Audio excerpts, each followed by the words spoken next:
አዲስ 1879 ይህ የአዲስ 1879 ሙሽት ነው። ጠረፍ ከተፈጠሩ አይቀር የሚያስብል ታሪክ፣ ገድል፣ ትሩፋት አላቸው። በበረሃ ሐሩርና በአጉራ ዘለል ጠላት ተደጋግመው ሲሰለሉ ምካታቸው አልረገበም፣ ክንዳቸው አልዛለም። ሞገደኛሞች ናቸው። እንደ ወርቅም የተፈተኑ ጠንካሮች ናቸው።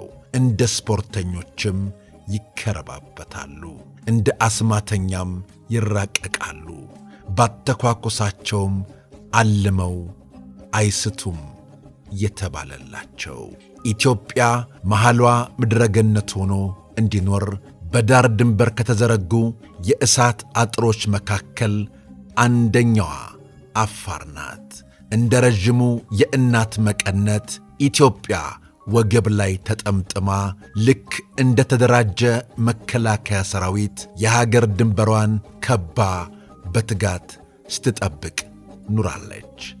አፋር ድሮ ከአድዋ ጦርነት አስቀድማ ኢትዮጵያን ቀኝ ግዛት ለመግዛት በአፋር በኩል መግቢያ በር አገኛለሁ በሚል ጥረት በተደጋጋሚ ሙከራ ያለ ደከመኝ ሰለቸኝ ስትጎበኛትና ስትሰልላት የነበረችዋ ኢጣሊያ በጠረፍ ምድር አቋርጣ ወደ መሐል አገር ለመግባት ያደረገችው ብርቱ ትግል በአፋር አርበኞች ከሽፏል።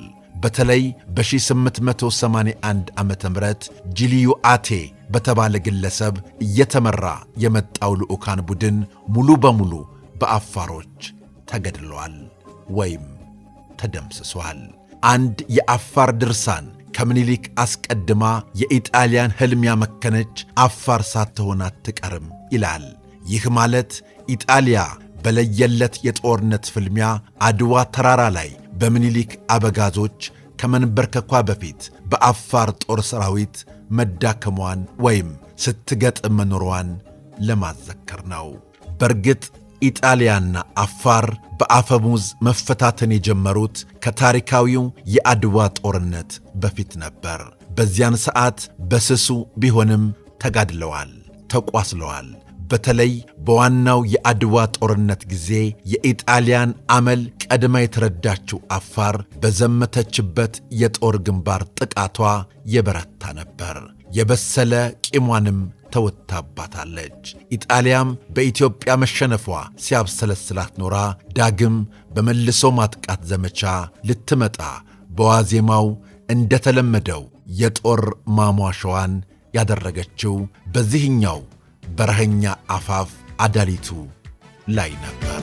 እናንተኛ አባቶች፣ እናንተኛ ጀግኖች፣ እናንተኛ እናቶች፣ የኛ መሰረቶች፣ እናመስግናችሁ ታሪክ ነው ስራችሁ፣ እናመስግናችሁ። የኢጣሊያና የአፋር ፍጥጫ በሁለቱም ጦርነቶች መባቻዎች ወቅት ተከናውኗል።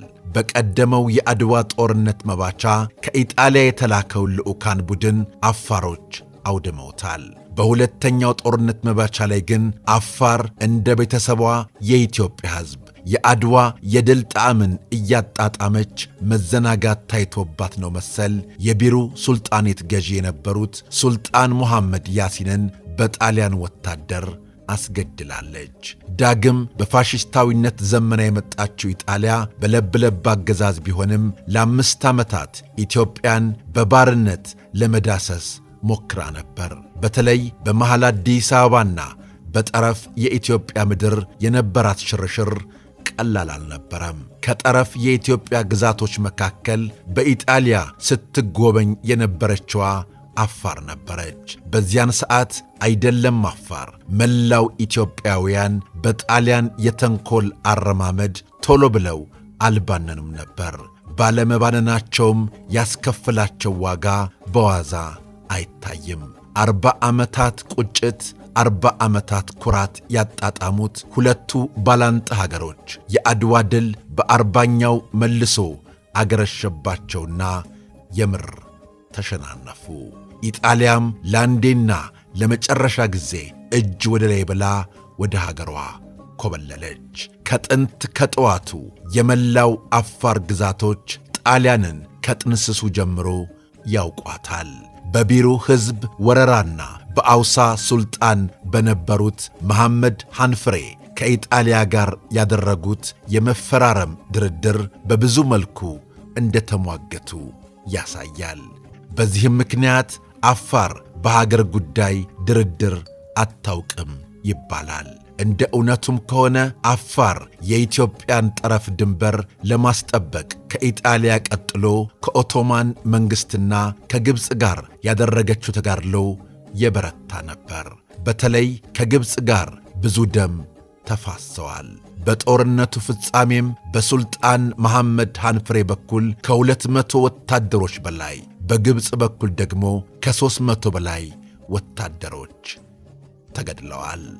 አፋር የሀገር ማገር፣ የታሪክ መቀነት። እነሆ የአድዋ ታሪካችንን ስንዘክር አፋሮች በአድዋ ጦርነት ወቅት ያደረጉትን ድንቅ ተጋድሎ እንዲህ ተመለከት ነው። ጀግኖቹን ዛሬም እናመሰግናለን። እናንተኛ አባቶች፣ እናንተኛ ጀግኖች፣ እናንተኛ እናቶች፣ የኛ መሰረቶች፣ እናመስግናችሁ ታሪክ ነው ስራችሁ፣ እናመስግናችሁ ታሪክ ነው ስራችሁ። መቅደላ ላይ አያቴ ጀግና፣ አድዋ ላይ አያቴ ጀግና፣ ደርቡሾች ላይ አያቴ ጀግና፣ ጥልያኖች ላይ አያቴ ጀግና። አፋር የምድረ ቀደምቷ ኢትዮጵያ ቀዳሚ ክፍል ነው። ሉሲ ድንቅነሽ የተገኘችበት ምድር ነው። አፋር ባለ ታሪክ፣ አፋር ምድረ ቀደምት ሀገር ነች። የአፋር ምድረ ቀደምት ታሪክነትን በተመለከተ ወደፊት በስፋት እንመለስበታለን። ቤተሰቦቻችን ስለ አብሮነታችሁ፣ ስለ ወዳጅነታችሁ ከልብ እናመሰግናለን። በቀጣይ እንዲሁ እንዳማረብን ተመልሰን መጣለን። እናመሰግናለን። አዲስ 1879